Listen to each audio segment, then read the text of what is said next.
양도하는 농지의 사업용 여부는 실제 경작 사실, 경작 기간, 취득 원인 등에 따라 결정됩니다. 10%포인트의 세금이 할증될 수 있어 세금 차이가 크게 발생할 수 있으며 세법에서 규정하고 있는 법령이 까다롭습니다. 특히 용도지역 구분에 따라 비사업용 토지 판단 기준이 다르므로 관련 세법 규정을 정확히 숙지해야 합니다.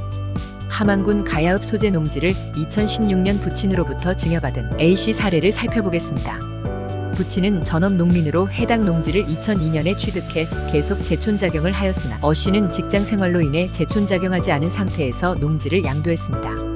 세법에 따르면 직계 존속 또는 배우자가 8년 이상 토지 소재지에 거주하며 직접 경작한 농지를 상속 또는 증여받은 경우 무조건 사업용 토지로 인정됩니다. 어씨의 경우 부친이 8년 이상 제촌작용을 했기 때문에 사업용으로 판단할 수 있지만 관련 세법의 단서 조항을 반드시 확인해야 합니다. 양도 당시 도시지역 안에 있는 토지는 무조건 사업용 토지로 보는 규정이 있지만 이 농지는 예외에 해당합니다. 가야읍 농지는 1975년 주거지역으로 편입되었고 양도 당시 도시지역 안에 속해 있었기 때문에 사업용 토지로 볼 수 없습니다. 핵심 쟁점은 양도 당시 농지의 용도가 주거지역이라면 읍면지역에 소재하더라도 사업용으로 인정받지 못한다는 점입니다. 만약 A씨가 직장을 그만두고 제촌작용을 했더라도 농지의 용도지역이 주거지역인 경우는 중요한 의미를 가집니다. 양도 당시 주거지역이었으므로 무조건 사업용 토지로 보는 규정은 적용되지 않습니다. A씨가 해당 농지를 사업용으로 사용한 기간, 즉 제촌작용한 기간을 계산해야 하며 이때 읍면지역은 비록 주거지역이더라도 제촌작용 기간으로 인정받을 수 있습니다. 무조건 사업용 토지로 보는 규정과는 차이를 반드시 구분해야 합니다. 읍면지역이 아닌 동지역의 경우 사업용 인정 기준이 다릅니다.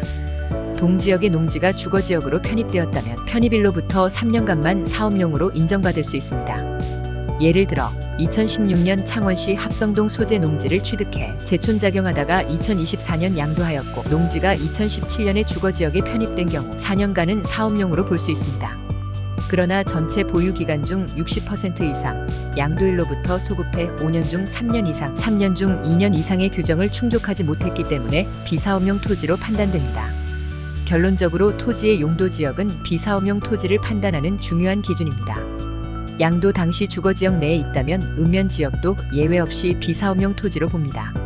제촌작용 여부는 읍면지역 주거지역일 경우 무조건 인정되지만 동지역은 주거지역 편입일로부터 3년까지만 인정된다는 점을 유의해야 합니다. 흩어진 법령을 잘 정리해 각기 다른 사례에 적절히 적용하는 것이 중요합니다. 지금까지 하우스존 부동산 신문이었습니다. 지속적으로 부동산 뉴스와 매물을 동시에 받아보시려면 구독과 좋아요 부탁드립니다. 감사합니다.